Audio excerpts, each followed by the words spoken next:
Assalamualaikum warahmatullahi wabarakatuh. Selamat pagi teman-teman. Berjumpa lagi dengan kami Mayorcid Banyuwangi. Seperti janji saya kemarin ya, waktu pembuatan video Skomburgia, kalau saya ke kebun, saya akan review yang sudah ditempel ke media kayu gelam, teman-teman ya. Nah, kebetulan ini tadi pagi sudah nyampe di kebun dan beberapa sudah saya tambahin media tambahan, teman-teman ya. Ini contohnya, ini Skomboketelia teman-teman, ini silangan Skomburgia dan Ketelia. Ini sudah diregistrasi yaitu Skomboketelia emasolosa teman-teman. Alhamdulillah ini sudah mulai muncul tunas baru ya. Alhamdulillah. Nah ini sudah mulai muncul tunas baru, ini warnanya agak kecoklatan teman-teman. Ini saya tambahin teman-teman ya, saya tambahin. Ini juga saya tambahin teman-teman. Nah saya tambahin moss. Ini alhamdulillah juga tunasnya sudah tumbuh. Di sini juga ada Platycerium elephantotis. Nah ini panduratanya juga saya tambahin media ya, pandurata. Dan sebelum lanjut, seperti biasa jangan lupa untuk teman-teman yang baru menemukan channel kami, jangan lupa subscribe, like, komen, dan share video dari kami.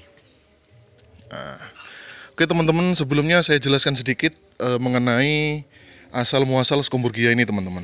Nah, ini adalah salah satu contoh Skomburgia yang awalnya saya tanam di pot. Karena pertumbuhannya kurang bagus, akhirnya saya pindah ke kayu gelam teman-teman. Kalau ini baru teman-teman ya, baru pindah. Jadi perakarannya belum kelihatan, tapi sudah keluar tunas baru teman-teman. Nah ini, alhamdulillah ini sudah keluar tunas baru teman-teman ini. Nah ini warnanya agak kecoklatan ya. Jadi ini teman-teman, kenapa tumbuhnya kerdil seperti ini teman-teman. Bahkan ini sama jari saya aja, besaran jari saya ini teman-teman ya. Nah ceritanya ini waktu itu sedang jalan-jalan, terus di pagar rumah orang itu ada yang punya Skomburgia teman-teman. Cuman waktu itu kita mikirnya bukan Skomburgia yang jumbo-jumbo itu teman-teman ya, karena memang pelannya kerdil ya. Malah hampir mirip dengan agregatum kalau dilihat-lihat itu teman-teman ya dari jauh. Tapi setelah dideketin ternyata Skomburgia. Nah kenapa dia tumbuhnya kerdil teman-teman? Karena nanamnya di pagar teman-teman ya. Pagarnya itu bahannya dari seng teman-teman ya. Jadi panas. Nah Skomburgianya ini rumpun teman-teman, rimbun ya. Cuman ya gitu, batangnya nggak mau gemuk seperti ini. Ini contoh yang kecil teman-teman ya. Saya kasih contoh yang kecil. Jadi dia akarnya itu nggak mau bagus teman-teman, karena mungkin satu karena pagernya itu dari seng, otomatis panas teman-teman ya. Tuh. Jadi dia tumbuhnya kerdil, terus perakarannya juga kurang bagus ya. Akhirnya waktu itu kita ini ya, kita coba nego, dapat sebagian teman-teman. Jadi nggak dapat semuanya, tapi dapat sebagian karena orangnya juga masih ingin merawat teman-teman ya. Nah dan peninggalannya ya ini teman-teman, ini yang contoh yang masih kerdil. Coba saya tanam ke pot dengan media arang, ternyata tumbuh anaknya ini kerdil juga. Nah ini saya pindah ke kayu gelam. Mudah-mudahan ini tunas yang barunya mau gemuk ya. Nah ini juga awalnya kerdil teman-teman ya, plan indukannya kerdil. Coba sebentar ya, saya putar dulu. Bisa dilihat teman-teman ya, awalnya indukannya juga kerdil ya. Ini bukan seedling teman-teman, bukan seedling ya, bukan saya ngerawat dari seedling, bukan. Karena ini memang kecil, ini pertumbuhannya macet teman-teman ya, karena pertumbuhannya macet ya. Ya, jadi ini satu rumpun pecahan dari yang saya tunjukkan di awal teman-teman ya. Nah itu masih ada plan yang kerdil teman-teman. Cuman ini masih mending teman-teman, karena setelah saya taruh di pot dengan media arang. Cuman waktu itu memang perbedaannya, kalau ini saya taruh di pencahayaan yang cukup, kalau yang tadi itu pencahayaannya kurang teman-teman. Karena di samping rumah, di bawah naungan genteng. Kalau ini enggak, ini di belakang rumah naungannya paranet teman-teman. Ternyata hasilnya lumayan bagus. Cuman perakarannya kurang bagus teman-teman. Jadi ketika dia sudah bertemu arang, akarnya pasti macet teman-teman. Nah Jadi kelihatan teman-teman ya bedanya. Nah, ini yang bagian tegak-tegak berdiri ini adalah yang sudah tumbuh di rumah teman-teman. Ya, tegak-tegak sudah lumayan panjang-panjang ini yang tumbuh di rumah. Bawaan aslinya ya ini yang kerdil-kerdil ini teman-teman. Mungkin kalau nggak salah waktu itu hanya 5 batang teman-teman ini awalnya, atau 6 batang. Ya, habis itu saya rawat. Pertama anaknya masih keluar kerdil juga seperti ini. Ya, alhamdulillah ini setelah beberapa bulan ini anakan yang paling baru setelah saya pindah ke kayu gelam teman-teman. Pertumbuhannya seperti ini. Nah, beda sekali ya, beda jauh. Dan perakarannya juga bagus teman-teman. Ya, ini kelihatan. Nah, itu adalah akar yang sudah lama, yang sudah kering. Maksudnya itu ujungnya sudah macet. Dia mau keluar lagi cabangnya teman-teman. Nah, kelihatan ya, yang akarnya masih putih. Ini di bagian ujungnya masih mau tumbuh lagi teman-teman, karena bagian ujungnya masih ada warna hijau keping-pingan, itu berarti akarnya masih mau tumbuh lagi. Alhamdulillah teman-teman. Nah, itu ya, untuk akar-akar yang nggak ditali ternyata sudah bisa nempel ke media kayu gelamnya teman-teman. Karena yang saya tali cuma bagian tengahnya teman-teman ya. Jadi teman-teman bisa ngelihat bahwasanya akar-akar barunya sudah nempel ke media tanam kayu gelamnya. Ya. Tuh, jadi ini termasuk bagus teman-teman ya pertumbuhannya. Nah, untuk teman-teman yang misalnya masih gagal menanam ini, saya sarankan untuk nanamnya lebih bagus di media kayu atau ke pohon langsung teman-teman. Ya, itu kayaknya lebih bagus ketimbang teman-teman tanam di pot dengan media arang. Ya. Kalaupun ditaruh di media papan pakis, itu usahakan yang pencahayaannya cukup dan kelembapannya cukup teman-teman. Ya, dan teman-teman juga harus menjaga supaya pakisnya tidak mudah berjamur teman-teman ya, seperti itu. Ya. Nah, jadi kalau teman-teman misalnya kepingin nyoba seperti kami juga menggunakan kayu gelam, itu nggak masalah ya teman-teman. Ya, kalau misalnya teman-teman bingung nyari kayu gelam, di tempat saya ready kayu gelam. Teman-teman tinggal request mau ukuran panjang seberapa ya. No. Nah, jadi ini awalnya ya kerdil teman-teman. Ini membuktikan bahwa saya nggak bohong teman-teman ya. Memang ini awalnya kerdil ya.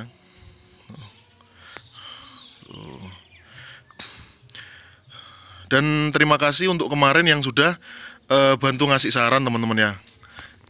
Ya, selain ngasih saran, kemarin sempat sharing-sharing juga ya di video sebelumnya mengenai Scomburgia. Jadi saya sempat beberapa kali balesin komenan teman-teman ya. Salah satunya dari Om Muhammad Faisal kalau nggak salah. Itu dari Jogja. Nah, beliau nanam ini menggunakan arang teman-teman, dengan naungan paranet ya. Lokasinya juga di dataran rendah, itu hasilnya bagus teman-teman. Jadi teman-teman nggak harus wah ini bagus pakai kayu, nggak juga teman-teman ya. Setiap daerah biasanya memiliki ciri khas masing-masing. Dan kelembapan setiap daerah juga berbeda-beda. Ya, mungkin di Jogja Om Muhammad Faisal merawatnya juga bagus ya, intens. Sedangkan saya di rumah juga kurang ya. Ya, terus di Jogja meskipun sekarang ini memang lagi panas-panas ya di mana-mana, cuman di Jogja saya juga sempat punya teman di sana, itu Jogja lebih dingin menurut saya daripada Banyuwangi, khususnya di sore dan malam hari. Ya. Dan kalau sudah musim panas seperti ini mungkin panasnya sama, tapi saya yakin suhu di sore harinya lebih dingin daripada di tempat saya. Ya. Tuh. Jadi ini sebenarnya berhubungan dengan agroklimat teman-teman ya, agroklimat. Oleh sebab itu saya sempat posting video mengenai agroklimat anggrek teman-teman.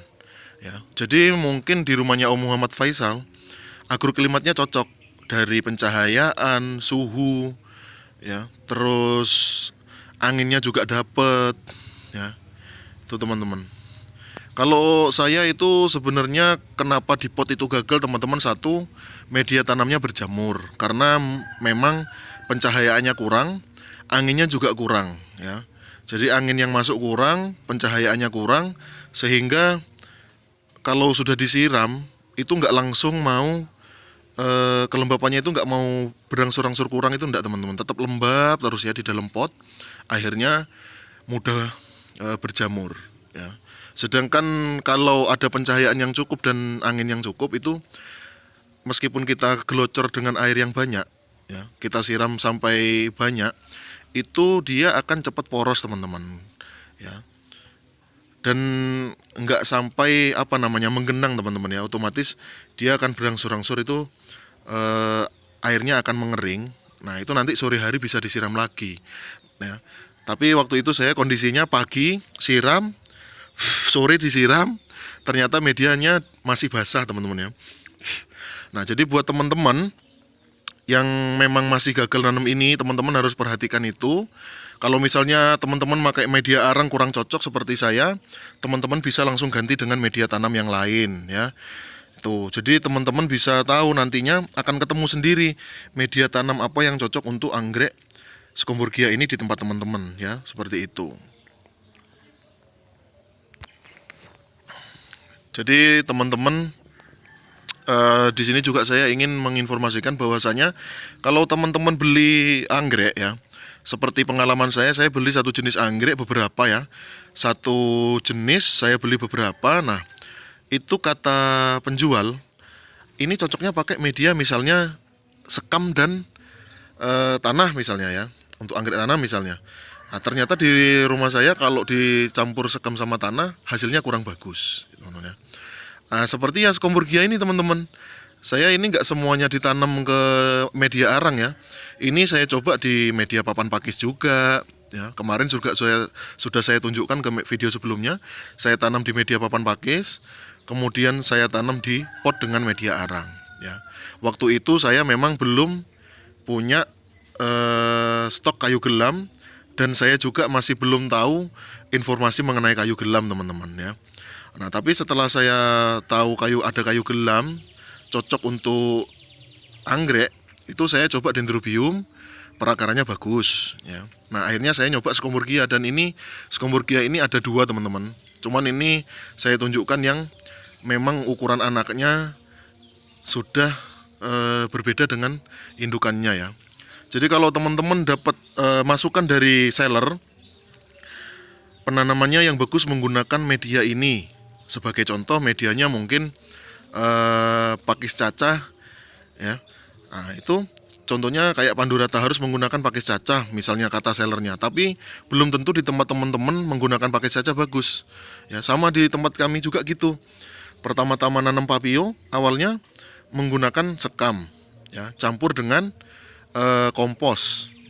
Ternyata hasilnya kurang bagus teman-teman ya.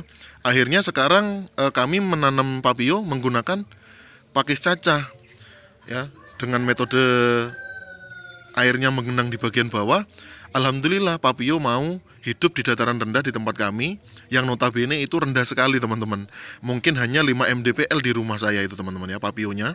Nah, seperti itu. Jadi teman-teman jangan hanya berpatokan dengan masukan dari salah satu seller, dengan salah satu media saja yang digunakan, tapi ternyata hasilnya kurang memuaskan. Nah, jadi teman-teman harus berani bereksperimen untuk menggunakan media tanam yang lain, dan bisa teman-teman lihat nanti setiap harinya. Mungkin seminggu sekali teman-teman bisa cek perakarannya bagus atau tidak. Nanti setelah sebulan kalau memang pertumbuhannya kurang bagus ya, peranakannya kurang bagus, perakaran kurang bagus, teman-teman wajib pindah ke media tanam yang lain ya. Kalau toh memang dipindah ke media tanam yang lain memang masih kurang bagus, coba teman-teman pindah tempat menggantungnya atau tempat nempelnya teman-teman ya. Tuh, kalau di kebun saya ini otomatis sudah beda teman-teman suasananya ya. Di sini lebih tinggi ya, datarannya lebih tinggi. Terus kemudian di sini suhu di sore hari malam hari itu lebih dingin dibanding di rumah ya. Dan di sini saya jujur ini nggak pakai naungan teman-teman, nggak pakai naungan full ya. Ini saya hanya menggunakan pohon mangga yang bekas dipotong dan keluar daun-daun baru. Jadi saya gantung aja teman-teman ya, saya gantung seperti ini. Nah ini satunya ya yang sudah ditempel kayu gelam. Nah jadi dia tetap kena cahaya matahari pagi, bahkan sampai siang, sampai sore pun masih kena teman-teman ya. Jadi ini kebetulan kan menghadapnya ke timur ya. Jadi mataharinya itu dari pagi sampai sore masih strong teman-teman.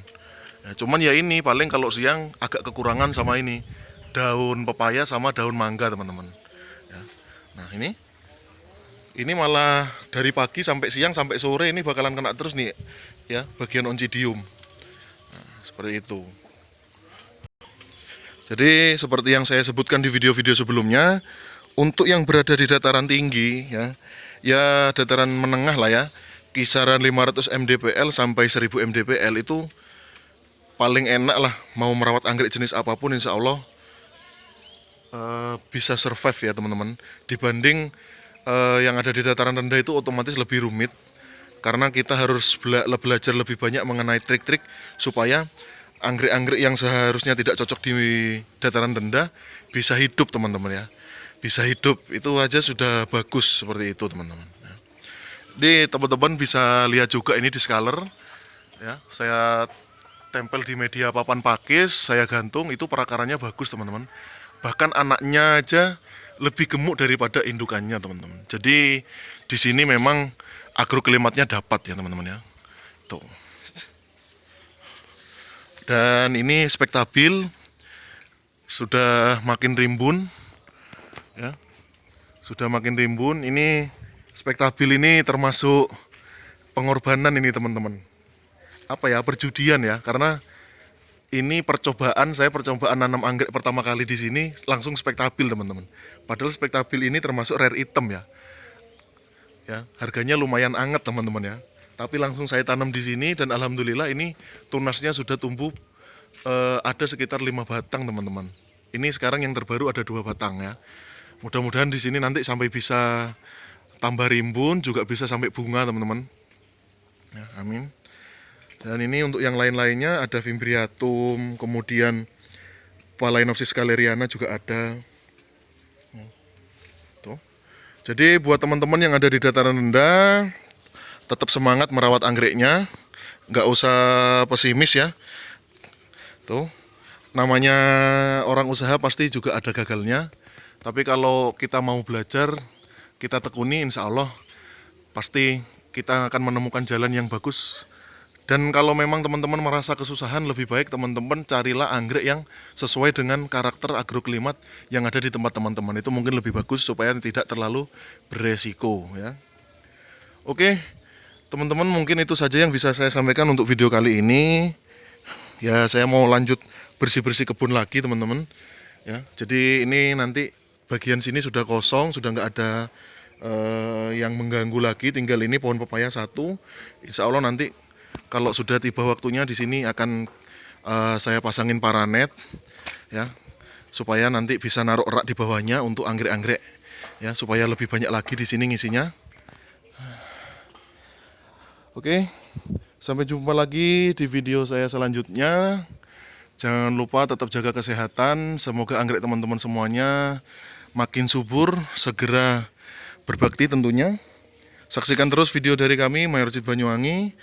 Wassalamualaikum warahmatullahi wabarakatuh.